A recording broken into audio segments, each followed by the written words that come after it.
네, 당초 알려진 바에 따르면은 사실은 어제 황교안 국무총리 후보자에 대한 그 이 인사청문회 경과 보고서를 채택을 하고 오늘 본회의에서 임명 동의안을 처리를 하려고 했습니다만 여야가 입장 차이를 보면서 시간이 조금씩 미뤄지고 있습니다. 자, 여당 입장에서는 빨리 통과를 시키고 싶어하는 것 같고 야당에서는 자료 제출 미비 등을 이유로 어떻게 해서든 시간을 좀 끌려고 하는데 여야의 전략은 어떻게 봐야 될까요? 일단은 야당 입장에서는 부적격으로 했습니다. 여러 가지 소명이 부적격하고 지금 메르스 사태를 진두지휘할 총리 자격이 없다 이런 식으로 해서 어제 이제 그 특위에서 이 채택을 해야 됩니다. 이렇게 합의안을 채택을 해야 되는데 여야 모두 좀 부담스러운 게 사실이죠.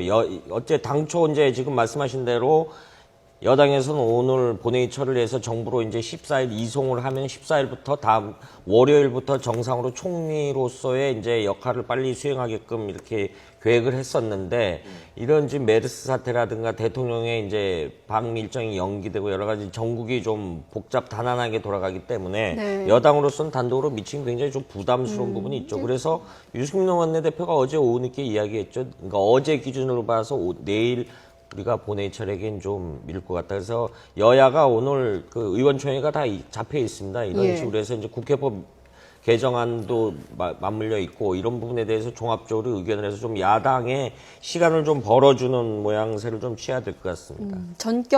그리고 남아있는 이제 처리 시나리오는 몇 가지가 안 되는 게 이제 전격 합의를 하면 제일 좋을 것 같고, 네. 그 다음에 여당의 단독 처리 가능성을 볼 수 있겠고, 가장 좋은 게 이제 여야 표대결로 갈 수도 있는 뭐 그렇게 볼 수도 있는데 어떤 가능성이 더 높다고 보세요? 일단 합의안이 가장 이상적이죠. 지금 정치는 기본적으로 국민의 여론을 바탕으로 일어나야 되기 때문에 여의도가 그 국회가 여의도 섬에 있다 그래서 그 단독적으로 할 수 있는 건 하나도 없거든요. 그런데 그런 간혹 과거에 그렇게 했기 때문에 지금 상을 이론적으로는 단독 처리하고 싶겠죠, 여당은. 그렇지만 지금 굉장히 이제 이런 메르스 사태 때만 이제 정치권을 바라보는 국민의 시각과 정부 여당을 바라보는 국민의 시각이 굉장히 매섭기 때문에 정치 여당 입장에서는 이 부분을 좀 시선을 외면할 수는 없거든요. 그래서 좀 지혜로운 선택을 해야 되겠고 정의화 국회의장도 이 부분에 대해서 이제 무리하게 그 국회법 이송을 포함해서 말입니다.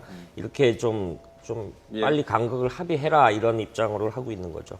자, 최강배 변호사님, 끝으로 질문을 드리자면 여야, 물론 입장은 다르겠지만 이 메르스 사태 때문에 어떤 쪽에서는 빨리 통과를 시키고 싶고 어떤 쪽에서는 막고 싶어 하고 그래서 좀 고심이 클 것 같아요.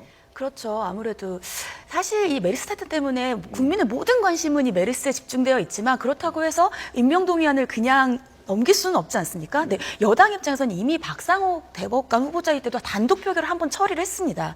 그리고 이 전 총리였던 이완구 전 총리 때에도 그렇게 했죠. 그러니까 이번에 또 그렇게 한다면 또 물론 법에서는 제적의원 과반수 출석과 출석의원 과반수의 찬성이기 때문에 그냥 법에 따라서는 표결을 우리가 단독으로 하면 된다라고 하지만 그 법의 의미가 단독 표결을 하는 게 아니잖아요. 과반수의 동의를 얻으라는 거죠. 그래서 만약에 여기서 그냥 단독 표결을 하면 이 이후에 나오 있는 모든 협상에서의 책임이 여당 쪽으로 몰릴 수밖에 없기 때문에 본인들도 굉장히 정치적으로 부담감을 가질 수밖에 없고 야당 입장에서는 여기에서 메르스에 관해서 지금 모든 사람들이 총력을 기울여야 되고 지금 고 총리가 나서서 출석해서 대신 정부 질문도 앞두고 있거든요. 민생 법안들도 현안도 많기 때문에 여기서 또 우리가 발목을 잡으면 또 민생 법안 발목 잡는 거냐, 야당이 하는 것이 그것뿐이냐, 또 이러한 또 질책을 받을 수가 있거든요. 이렇게 위기 상황에서는 여와 야가 합의해야 되지 않느냐, 국민의 이런 또 생각도 있을 수 있어서 아무래도 굉장히 양쪽 다 부담을 느낄 수밖에 없습니다.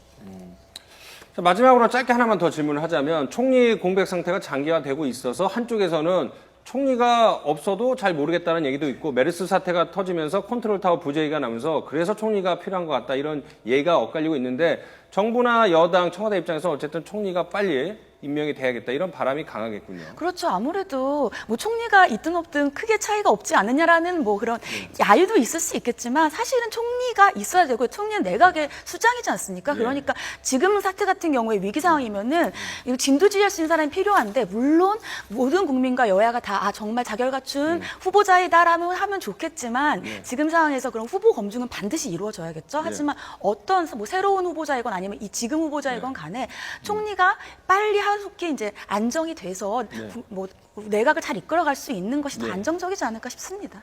네, 잘 들었습니다. 지금까지 세 분과 좋은 말씀 나왔습니다. 오늘 말씀 고맙습니다.